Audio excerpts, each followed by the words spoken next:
말씀 충전소. 사도신경으로 우리의 신앙을 고백합니다. 나는 전능하신 아버지 하나님 천지의 창조주를 믿습니다. 나는 그의 유일하신 아들 우리 주 예수 그리스도를 믿습니다.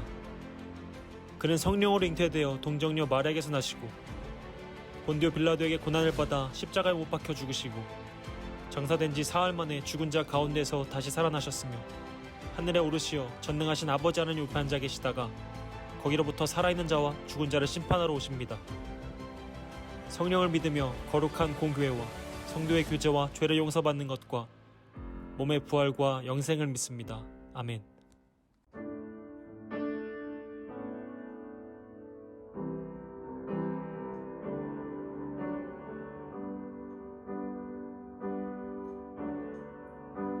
햇살보다 밝게 빛나는 주의 영광, 모든 어둠을 물리치네. 누구도 주 앞에 다가설 수 없네. 주의 거룩한 보좌 앞에 오직 주의 보혈, 주의 긍휼이 지하여 나가리. 왕 되신 주 앞에 나 경배합니다. 주님만 찬양받기 합당하시니 큰 존귀와 영광 홀로 받으소서. 오 주 앞에 나 나아갑니다.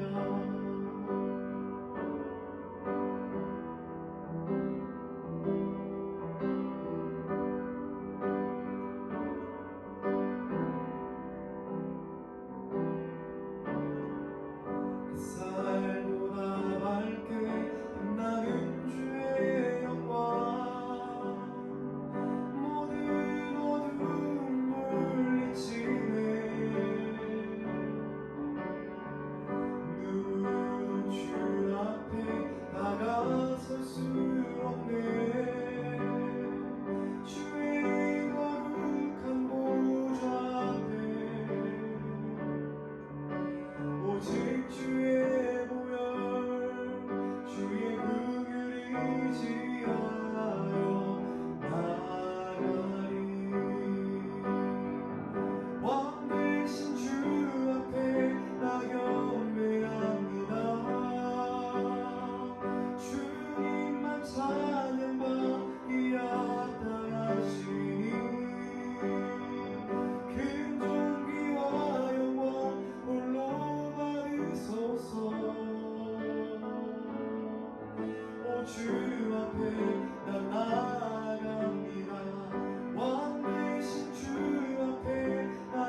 사랑이 많으신 주님, 오늘도 각자의 자리에서 예배드릴 수 있게 허락하심에 감사합니다.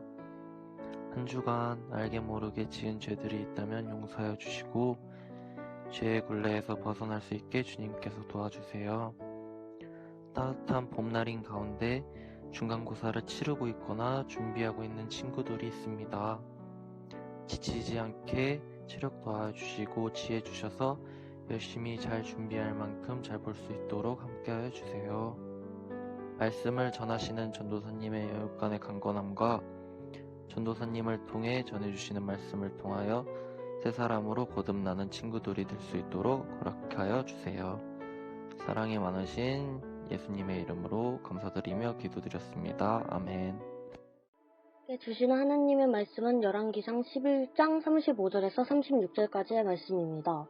내가 그의 아들의 손에서 나라를 빼앗아 그 10지파를 네게 줄 것이요 그의 아들에게는 내가 한 지파를 주어서 내가 거기에는 내 이름을 두고자 하여 택한 성읍 예루살렘에서 내 종 다윗이 항상 내 앞에 등불을 가지고 있게 하리라. 아멘. 네, 우리 사랑하는 아영교회 천수연배 여러분 반갑습니다. 아는 사람은 아시겠지만 옛날에 무한도전에서 하하가 이제 컨셉을 잡고 했던 말이죠. 그런데 장난으로 했던 이 이야기가 지금 우리에게, 특히 말씀을 듣고 예배를 드리고 있는 우리에게 해주고 있는 분명한 메시지가 있는 것 같습니다. 맞습니다. 우리는 정신 차려야 합니다. 바로 지금 이 시기에 말입니다. 여러분, 한편 현대인들의 뇌를 쉬게 하자라고 하는 의도로 이제 2014년에 한 가지 대회가 열린 적이 있습니다. 바로 멍때리기 대회인데요. 여기서 멍때리기라고 하는 것은요, 아무런 생각 없이 그냥 넋을 이렇게 놓고 있는 이런 상태를 이야기하는데, 대회 규칙은 되게 간단해요. 아무것도 하지 않은 상태로 오랜 시간을 유지하는 것입니다. 아마 우리 모두가 자신 있는 걸 수도 있겠는데요. 참가자 전원은 이제 신방 박동수 잴 수 있는 그 측정기를 대고 계속 가만히 있으면 돼요. 그게 끝입니다.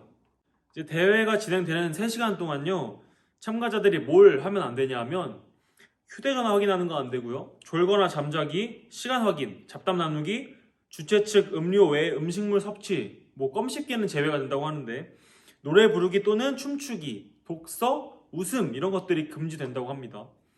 객관적인 평가를 위해서요, 참가자의 심박수와 경기를 관전하는 주변 시민들의 스티커 투표가 있다고 해요. 그래서 그 스티커 투표를 통해서 이제 우승자가 가려진다고 합니다. 사실 아무 의미 없어 보이는 이 멍때리기라고 하는 게요, 그런데 건강에 상당히 좋다고는 합니다.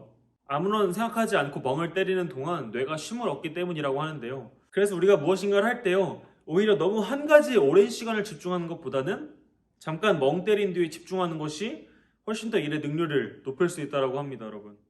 그런데 우리의 문제가 무엇이냐, 다 좋은데 뭐가 문제냐면요, 멍을 때리더라도 이제 때를 분별해야 한다라고 하는 것이죠. 우리의 문제는 멍을 안 때리고 너무 공부만 해서 문제가 아니라 너무 자주 멍을 때려서 문제이고, 시간과 공간 그리고 때를 생각하지 않고 멍을 때린다라고 하는 것이 문제입니다. 특히 언제 멍 때리는지 한번 생각해 봅시다. 수업 시간에 멍 때리겠죠.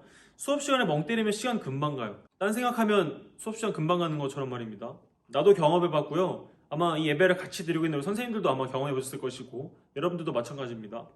그런데요, 멍을 때리고 나면 시간 빨리 가서 좋긴 한데 문제가 뭐냐, 수업 시간에 무엇을 배웠는지 기억이 안 난다는 게 문제입니다. 깨어있지만 자는 것과 다를 바가 없다라고 하는 것이죠. 또 언제 멍 때립니까, 여러분? 한번 생각해 봅시다. 여러분 언제 멍 때려요? 예배 시간에 멍 때리죠. 심지어 온라인 예배를 드리고 있는 지금 멍하니 앉아있다가 혹은 누워있다가, 그런 친구 없을 거라 믿어요, 정신 차려보니까 예배가 끝나 있는 경우가 있다라고 하는 것입니다. 그날 예배를 통해서 하나님께서 우리에게 무슨 말씀을 하셨는지 기억이 1도 안 나는 그런 상황들이 생각보다 우리에게 자주 있다라고 하는 것입니다. 물론 전사님은 정확히 몰라요, 여러분들의 상황을 지금 어떻게 예배를 드리고 있는지. 하지만 여러분들은 다 알고 있다라고 하는 것이죠. 그리고 그러한 의미에서 오늘 함께 읽은 말씀이죠, 열왕기상 11장의 말씀은요, 오늘 제목 그대로 우리가 정신 차려야 된다라고 하는 것을 너무나도 분명하게 그리고 강하게 이야기해주고 있습니다.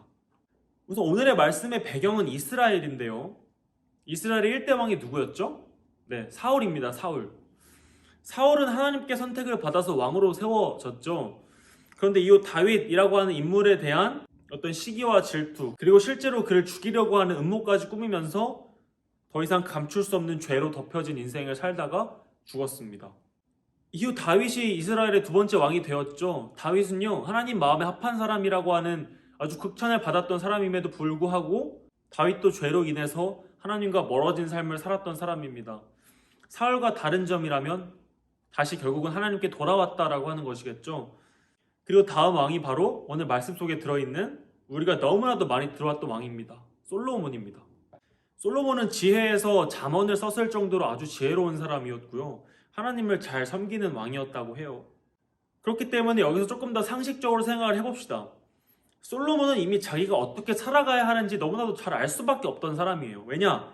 이스라엘의 3대 왕으로서요. 1대 왕이 어떻게 해서 하나님과 멀어졌는지를 알게 되었고요. 반대로 2대 왕, 자기 아빠죠. 다윗을 통해서 내가 하나님과 멀어지는 삶을 살았어도 다시 어떻게 하나님께 돌아왔는지 또한 알았던 사람입니다. 보았던 사람이라는 것이죠.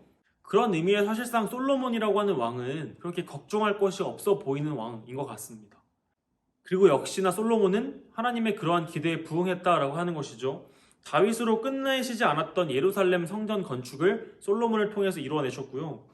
좋은 소문과 좋은 이야기들로 훌륭한 왕이 되어가고 있었습니다. 솔로몬은 하나님을 의지했고요. 하나님은 그런 솔로몬을 통해 일하셨습니다. 그러나 역시 그러나가 좀 등장해야겠죠. 그러나 그렇게 승승장구하던 솔로몬에게도 위기가 닥칩니다. 그런데 전혀 문제가 생길 것 같지 않았던 부분에서 위기가 닥쳐요. 왜냐하면 지혜로 무장했던 솔로몬은요, 많은 주변국에서도 인기가 많았는데 그 지혜를 배우기 위해서 주변국에서 막 찾아오는 경우가 많았다고 해요. 대표적인 일화가 바로 스바 여왕이라고 하는 여왕이 어려운 문제로 인해서 솔로몬의 지혜를 시험하고자 했는데 시험하러 왔다가 솔로몬의 지혜에 감탄하여 온갖 종류의 향료와 금은 보석을 이제 솔로몬에게 주고 자기 나라로 갔었던 일화가 있기 때문입니다. 이러한 시기에 솔로몬은 자연스럽게 이방 국가들과의 교류가 많아졌고요. 나라는 부유해져 갔습니다. 긍정적인 부분이겠죠. 그러나 이방 나라들과의 교류는요, 결정적으로 수많은 이방 여인들을 후궁으로 맞이하는 결과를 가져오게 되었는데요. 열왕기상 11장 3절을 보니까요, 후궁은 700명에 1000만 300명이었다고 하니까 솔로몬이 어떠한 방향으로 그 삶이 나아가고 있었는지를 우리는 알 수가 있습니다. 결국 솔로몬의 이런 모습은요, 타락의 전조가 되었고 마침내 이방 사람들의 꼬임에 빠져서 다른 신들을 섬기는 아주 심각한 과오를 저질러서요, 죄 앞에 무릎 꿇게 된다 라고 하는 것입니다. 하나님이 아닌 다른 신들을 섬겼다. 그리고 그러한 상황 속에서요, 하나님께서 선지자 아히야를 통해서 새로운 통치자가 될 여로보암에게 말씀하시는 그 말씀이 오늘 우리가 함께 읽은 말씀입니다. 하나님은 선지자의 입을 통해서 말씀하십니다. 이스라엘을 12조각으로 나눌 것이고 그 중에 10조각을 빼앗을 것이라고 말입니다. 이것은 정말 무서운 말씀이라고 하는 것이죠. 솔로몬은요, 승승장구하던 인생 속에서 자기가 이렇게 될 수 있었던 것은 하나님이라고 하는 것을 알고는 있었지만 그게 어느 순간 너무 당연해져 버렸던 것 같습니다. 그냥 계속 함께 하시는 하나님이니까 그냥 뭐 이렇게 살아가도 괜찮겠지 라고 하는 이 생각, 이 비좁은 틈에 죄가 들어왔다 라고 하는 것입니다. 말씀 제목처럼요, 정신 차리지 않았기 때문에 정신 차리지 않은 그 타이밍에 솔로몬에게 죄가 들어왔습니다. 그리고 이 말씀은요, 지금 우리에게도 너무나도 분명하고 직접적으로 경고하고 있는 말씀인 겁니다. 우리 사랑하는 아이교회 청소년부 여러분, 우리가 하나님을 믿고 예배하는 사람들이지만요, 한번 믿는다고 모든 것이 끝나지는 않습니다. 우리는 우리가 어디에 가고 무엇을 하고 어떻게 하든요, 늘 정신 차리면서 살아야 돼요. 우리가 잠깐 정신을 놓치면요, 잠깐만 하나님에게서부터 시선을 떨어뜨려 버리면요, 그 순간에 죄가 우리에게 들어오려고 안간힘을 쓰기 때문입니다. 그러므로 여러분, 우리 신앙생활 하면서 그만 멍 때리고 제대로 말씀 듣고 신앙생활 한번 해봅시다. 온라인이든 오프라인이든 상관없습니다. 매일의 삶 속에서 하나님을 더 생각하고 하나님께 기도하며 우리의 삶을 분명하게 붙잡아 달라고 이야기했으면 좋겠습니다. 당연히 넘어지는 순간은 옵니다. 우리가 너무 연약한 사람들이기 때문이겠죠. 그러나 다시 정신 차려서 우리가 하나님께로 돌아가려고 발버둥 칠 때 하나님은 우리를 분명하고 확실하게 붙잡아 주실 것입니다. 그리고 지금도 하나님은 그러기를 기다리고 계십니다. 우리가 분명하게 하나님께로 돌아가고 하나님을 더 의지하며 살아갈 수 있는, 하나님 생각하며 살아갈 수 있는 모두가 되기를 우리 주님의 이름으로 간절히 소망합니다. 다 같이 기도하겠습니다. 사랑의 하나님, 오늘도 말씀을 통하여 우리가 하나님의 음성을 듣습니다. 우리가 늘 하나님과 동행하는 삶을 살 수 있게 도와주시고, 우리가 넘어지며 쓰러지는 순간들이 와도 다시 정신 똑바로 차리고 하나님께로 돌아갈 수 있는 믿음도 허락해 주세요. 예수님의 이름으로 기도합니다. 아멘.